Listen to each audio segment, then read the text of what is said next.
Welcome to the Community Brew Podcast, Commerce and Conversations, brought to you by the carefree Cave Creek Chamber of Commerce, where local business meets local flavor in the heart of the beautiful Desert Foothills region. We're serving up fresh insights, inspiring stories from business owners, experts, and community leaders shaping our vibrant community, including simple strategies to help you grow your business faster. And now, here's your host, President and CEO of the Carefree Cave Creek Chamber of Commerce, Steve Feld. Well, welcome to the Community Brew Podcast. I'm Steve Feld, and here with another great guest, Bob Grubbs from Blackmountaincooling. Welcome, Bob. Hey, Steve, how are you? Good. So first, we always have to know, tell us a little bit about your business. So we're a residential and commercial heating and cooling company. We've been around for many, many years, going on 30 plus years. We own a couple different companies, one from our roots in Chicagoland area, North Burbs, Southeast Wisconsin. And then we fired up out here, I don't know, 5-6 years ago. So. And you guys are traveling back and forth. Yeah, somewhat. My wife, as you know, I think you know her. She's a techie by design. Yeah. So we both decided about, I don't know, back in 2019 or so, tech is the way of the future. Like, we have to make ourselves. We can't be on every job site, can't be doing everything. So we decided to put a bunch of tech in place for our guys, and I ran it for a while, piloted it, and that allowed us to move out here. Nice. So yeah, we don't go back and forth too much. We try and stay out of the Midwest. I don't blame you. Yeah. Different weather. Yes, by far. We prefer this. Yeah, especially in the wintertime. Yes. Yeah. So, having two businesses, especially in two different states, mm-hmm. Different time zones even, mm-hmm. What's one of the biggest challenges that you had starting a new business out here in Arizona? The time zone was one, because I have to wake up early and talk to my people back there. Not often, but when we do. But yeah, just being available, because my day becomes longer. But that's about it. We got it running very well. Fortunately, we have good people on the ground there. We have good people here. They're two separate companies, by the way. Yeah. But my wife, Jenny, runs both. She's the GM for everything. Without her, there'd be no me. So I tell everyone that very proudly. So yeah. That's that old saying, behind every man, there's a great woman. Yes, that is for sure. And if you're not, very good. If you're not a good man yet, find a good woman. Exactly. Right. Great pieces of wisdom for everyone out there early. I know during the summer months, you guys probably go a little bit crazy. Mm-hmm. How do you handle that, especially, with, the trade industry? It seems like trying to find employees and, I should say qualified and competent employees. Well, that's a great question. So I've been doing this 32 years, and I have watched the trades fall off. Kids don't want to do it. It's cyclical like anything else. Now we're starting to see it turn again. We're starting to see kids who don't want debt. As you know, the younger generation really they don't want any debt, which is great, I think. And we have found that grabbing guys who are late in high school, say junior, seniors, or maybe their first year out, it's the best way to grab them before they get started on something, figure they have too much time in. So, and that's really the way it was done when we were kids, right? Our parents kind of groomed us. We saw our neighbors, looked around us and said, we want to do this. And then the college thing kind of came in, which is totally fine. We need people to run businesses. We need CEOs. We need salespeople. We need all of that. Mm-hmm. But yeah, so we have found that finding the younger guys, training them our way, bringing them up is the best way before they get bad habits, and and they learn our system. Oh, absolutely. And that's how you're going to grow your business. That's right. Yeah. Through these great employees. I mean, employees make your company great. They are really, they say money's the lifeblood, but your employees are. Yeah. It's so true. Mm-hmm. So when you first moved out here, did you join the chamber right away, or did you check it out? How did you go about that? So anytime you move to a new area, our friends that we grew up with all live in the West Valley. So we started looking there, and nature brought us here. And we had no intention of moving to the East Valley. And because there was a younger crowd over there, we were a little younger at the time, but we fell in love with it, because every time we come to Arizona, we ended up in Cave Creek and Carefree. Oh, wow. So yeah. Anyway, I forgot the question. I've been going so long here, I forgot the question. What prompted you to like get in the chamber? Oh, gotcha. So coming over here, the chamber is very active here on this side of the valley. We met some tradespeople, some people at the school. Their kids went to school with who were business owners, and before we even plugged in and decided we were going to start a business, we had heard the chamber, and back east, it's not as big as it is here, and I can see why it is. It is a magnet here for business. This environment is exactly how we grew up in the Midwest. Small town, everybody knew everybody. So we decided to, if we ever did start a business, we would plug in, and we have been so glad we did. We've met a ton of great people, with the same values, a lot of accountability, and that's what we saw in the chamber. It was just a tight-knit group of people, open to other people starting businesses, and all with the same core values. I love it. Excellent. I know you're involved in the community in many different ways. Can you tell everyone a little bit about how your involvement in the community, how you guys give back to the community? So we try to, my wife is on the chamber board, as you know, so she does a lot of ribbon cutting. She lets me know about the new businesses coming up. We work with the local food bank. We have done donations where, you know, people, if they drop our name on something, we'll give back that way. The sense of community has been pretty impressive here, I will say. So we have found ways, whether it be that or just attending everyone's functions and mixers to get to know people and grow and show that, look, we're not just here about ourselves. If they're having an event, we're going to show up for them. Oh, yeah, absolutely. And I know you're in one of those great businesses where you can have joint venture partners or For sure. collaborations with others. How does that have been helping, especially in this kind of a community? So it's been huge. So when we plugged into the chamber and we got to know people, we have other trades in here that we have bounced off each other and fed each other work and maybe gave each other a trial run and then saw that the accountability was keeping everyone, in other words, we're a good fit. So then we continued those relationships and kept growing. So yeah, and from the bankers here in town to the literally to our electricians and plumbers, we stay in touch with everybody and try and work with everyone. It's one of those things like, wow, you're in a different industry, but we can work together and really help, people.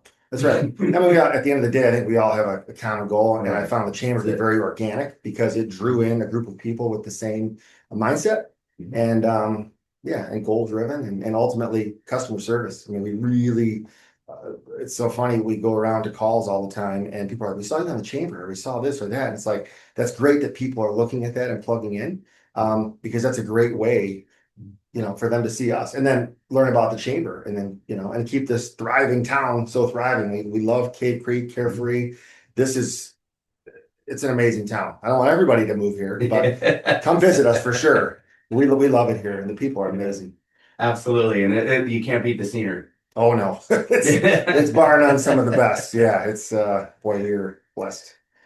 You know, and starting a business is, most people who have started businesses, it's not an easy task. It's not a straight line. You think, hey, I just do this and this and this and right down the line. It's more like weaving, ducking, swerving around. What are some of the lessons that you learn along the way of building business, now multiple businesses? Wow. I would say our company back east is primarily commercial industrial. We do some residential because the owners of the buildings, we do their stuff for them.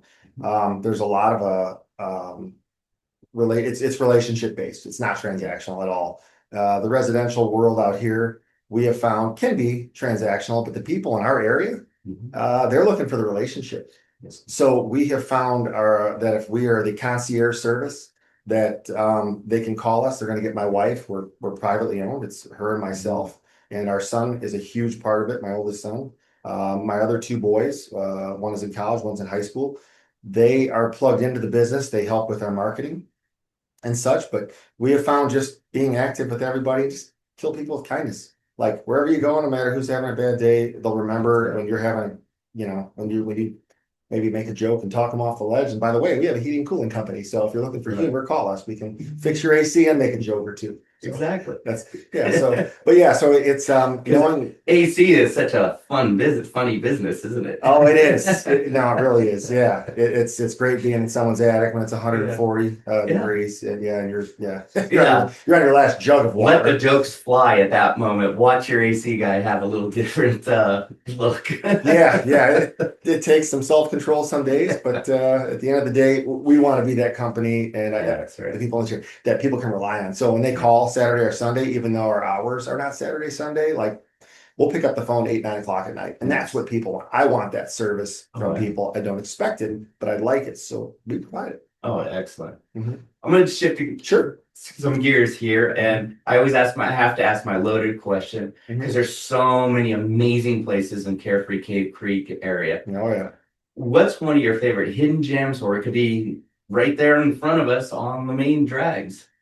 Oh boy, that's a tough one. Coming from the Chicago area, where food is food rules in Chicago. That's right. The bar is set high. The bar is set high. So I'm a barbecue guy. Can I plug a local company here? Yeah.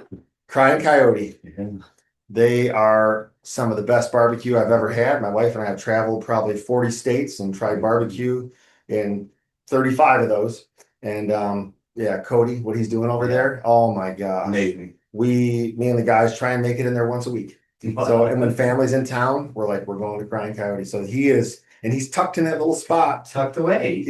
But I'll tell you what, he runs a great business and the food is phenomenal. Exactly. I mean, that shows folks, if you haven't been up here and you got to try the local fare up here, it's just amazing. I mean, he's mentioning one barbecue place. You won't believe there's another one almost across the street. Yes. That's great too. And then down the street, another one. I mean, you have such great selections up here. You do. So come on up, try Crying Coyote, try all these other places. You will be blown away. Yeah, there's a few more in town too. Oh, so we got some high-end steakhouses with great seafood that's flown in. We're in the desert, so you wouldn't think seafood would be. Yeah, but it is. It's really good. True. They do a fantastic job here. I say stop in at any of the restaurants. Exactly. You'll find something you like, and people are amazing here. Yeah. So if you can't find what you like up here, I'm out. I don't know to respond to that. There's like so much. There's so many options, and it's just all good. And then for dessert, my wife and I are big the City Creamery. Ice cream, folks. Homemade ice cream. That's a tough one. We find ourselves 7, 8 o'clock at night sneaking out, and going on a little date and grabbing ice cream. Nice. So we love their stuff too. Sit out on a patio. Absolutely. Watch the sunset. Yep. It's gorgeous. Stare at Black Mountain. So. Well, how can people get a hold of you? Say they have that AC heating need, especially different times of the year. And I'm a big proponent. I've been preaching this and I'm not an AC guy or HVAC guy. I've been preaching this for everything. Preventive maintenance. Oh boy, that's important.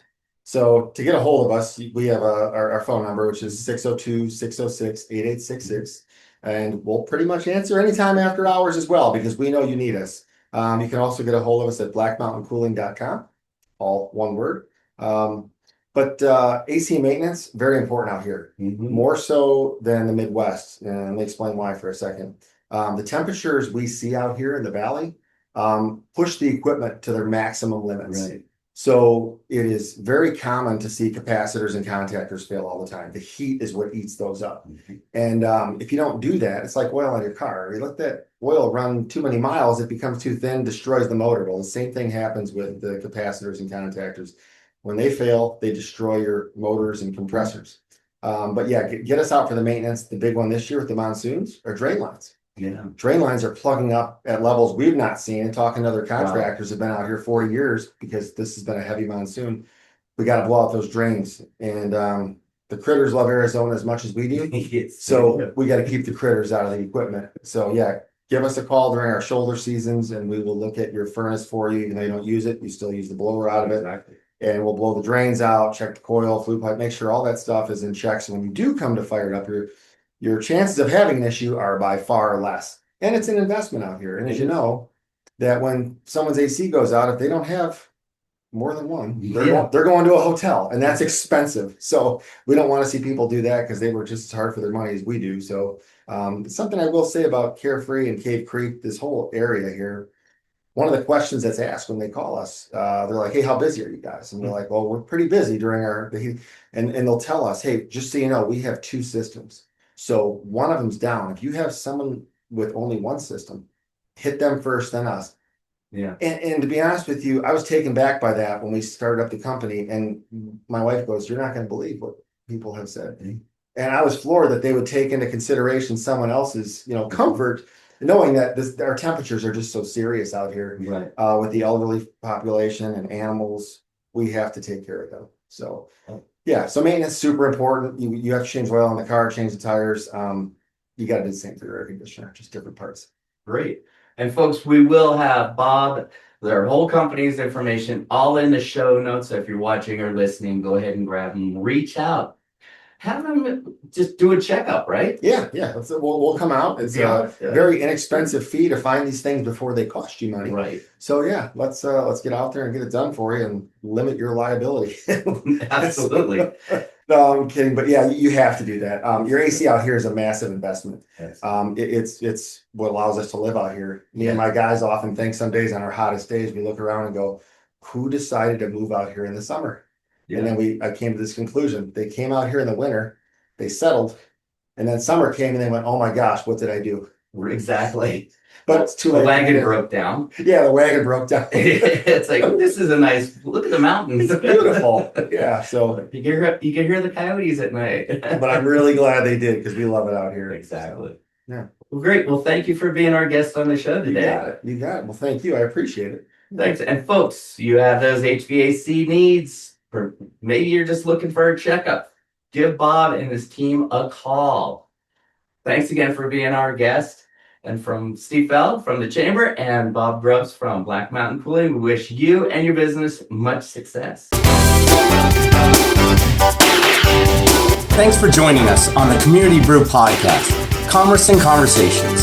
If you enjoyed this episode, be sure to like, subscribe, and share it with your friends, fellow business owners, and community champions. Don't forget to check out our other episodes for more tips, stories, and strategies to help your business grow, all served with a local twist. Until next time, stay connected, stay inspired, and keep brewing success in the desert foothills. The Carefree Cave Creek Chamber of Commerce wishes you much success.